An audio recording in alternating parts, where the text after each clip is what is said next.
In today's lesson, we will determine the intervals on which a function is increasing or decreasing. So first, I'm actually going to just sketch a graph over here. I'm going to just kind of get some critical points on here that I want. All right, so I'm just going to go down, and up. Okay, so if we have this graph, can we write the intervals where the graph is increasing and where the graph is decreasing? So remember, we're always reading graphs left to right. And then if we look at our extrema points, that is where it changes direction. So this graph is increasing from here to here and from here to here. When you are writing your intervals, you're always writing x values. So we got to know where those x values are. So let's write this. So increasing, and it's increasing on the interval -4 to 2, and 10, 9, 8, 7 looks at 7 to infinity. So now where are the intervals that it's decreasing? So it's decreasing here and here. So we can write decreasing, and that is on the interval from -infinity to -4, and then again from 2 to 7.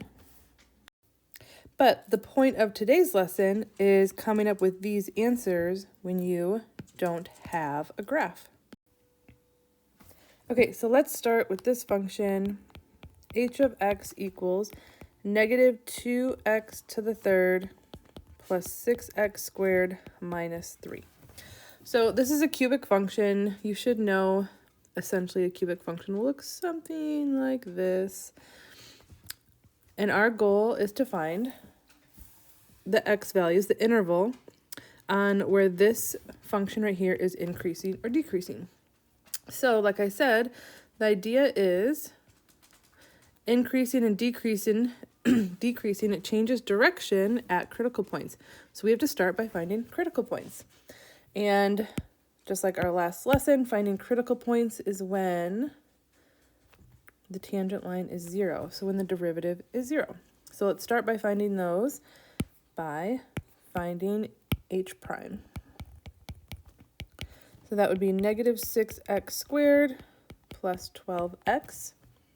Let's set it equal to 0 and solve for x. So 0 equals, I'm going to factor out a GCF of -6x.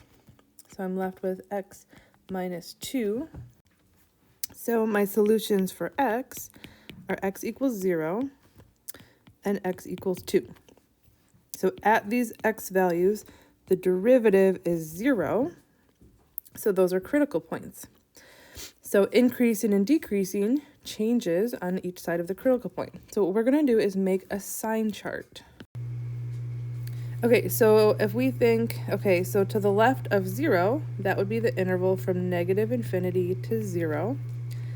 And then we'll look at 0. And then there will be an interval between 0 to 2. And then we're at 2. And then the interval from 2 to infinity. Okay, so we know that at 0, the sign of the derivative is 0, and then at 2, the sign of the derivative is 0. Okay, so now let's plug in a number in this interval. And you could plug in the idea of just a really huge number like -infinity. So if I have -6 times negative huge number, and then times negative huge number minus 2. So just to be clear here, I'm plugging it in to this derivative in the factored form. So this will give me a positive, and this will give me a negative, and a positive times a negative will get a negative. So the derivative on this interval is negative, therefore the original function is decreasing. So saying that one more time, we are determining when the original function is increasing or decreasing, and we are using the derivative, the signs of the derivative on these intervals. So let's plug in a number on this interval. Probably be pretty easy to just plug in 1, plug it into the factored form here. So -6 times 1 times 1 minus 2. So -6 times -1, that's a positive number. And that makes sense because here it's decreasing, and then I have this critical point, and then it should change direction to positive. So this should change to negative, but let's just check what happens when you plug in infinity into the derivative. -6 times infinity, and then infinity minus 2, so this right here would be negative, and then this would be positive, and you multiply those two together, so it would be negative. So now let's write our official statement. So the original function h of x is increasing from 0 to 2, so that's where the derivative was positive, and that is because h prime of x was greater than 0. And then the original function is decreasing, and it's decreasing from -infinity to 0 and from 2 to infinity, and that is because h prime of x is less than 0. So being able to create these sign charts is a super big deal, very important in this unit. Okay, so let's practice another sign chart. This time let's use some trig because we all love trig so much. F of x equals 1/2 x minus sine x. And on the interval, the closed interval from 0 to 2 pi. We are finding the intervals where this function is increasing and decreasing. Changes direction at those critical points. So let's find them by first finding the derivative. So the derivative is 1/2 minus cosine x. Let's set the derivative equal to 0. And let's see, I'm going to subtract the 1/2 over, divide by -1, so it's positive 1/2. So what radians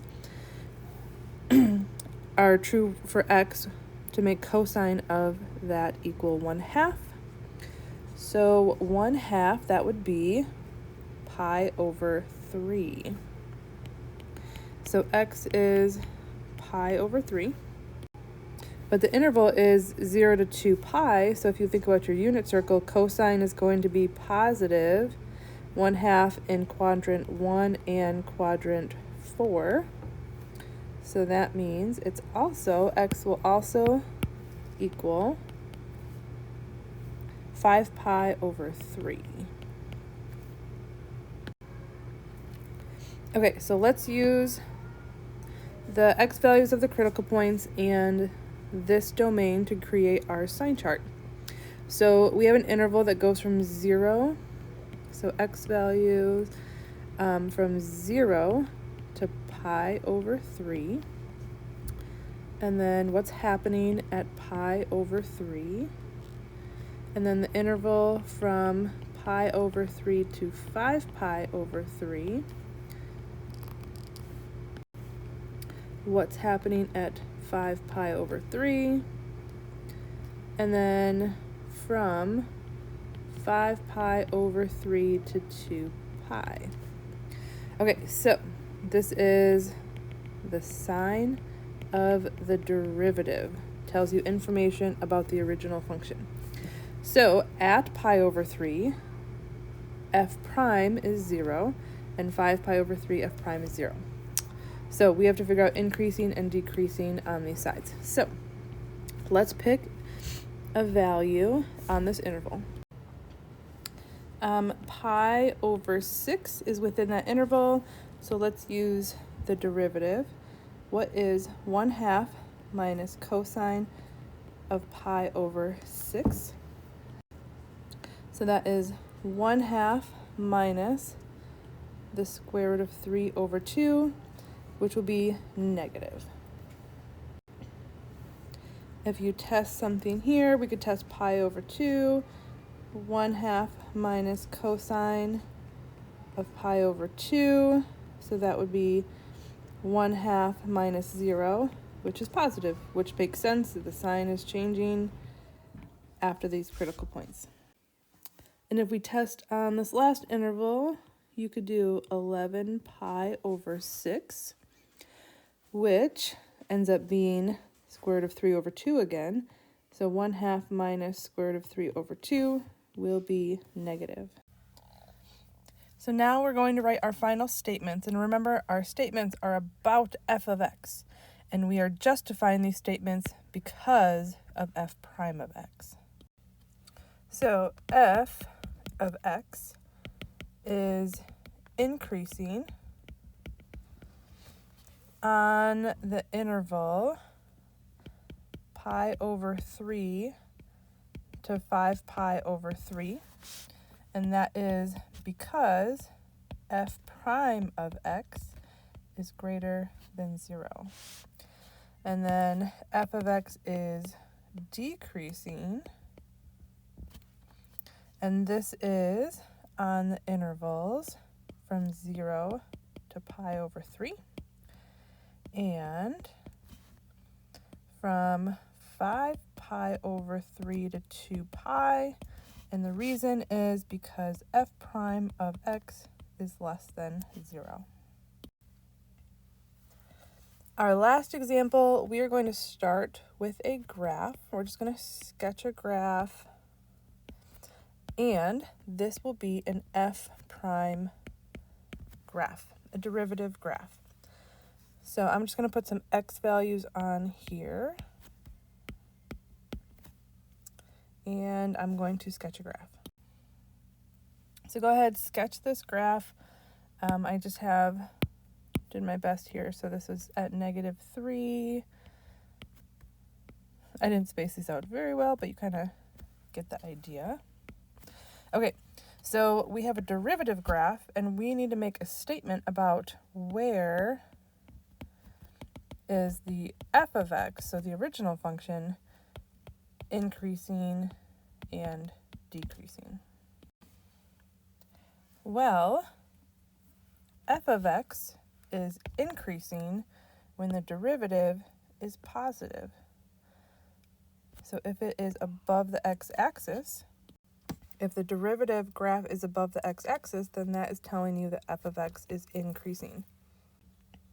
So a statement that we could write, I could say that f prime of x is greater than 0. It's greater than 0 from the interval, let's see, -3 to 2.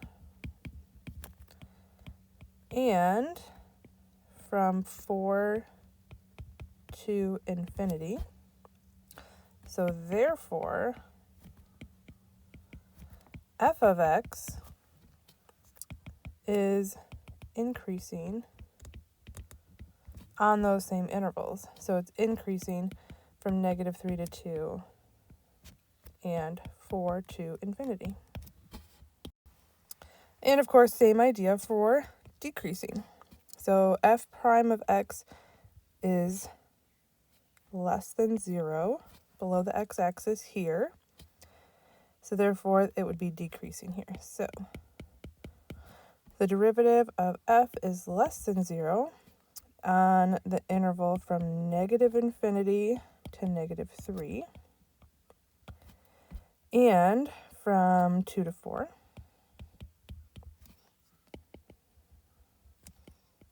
Therefore, f of x is decreasing on those same intervals.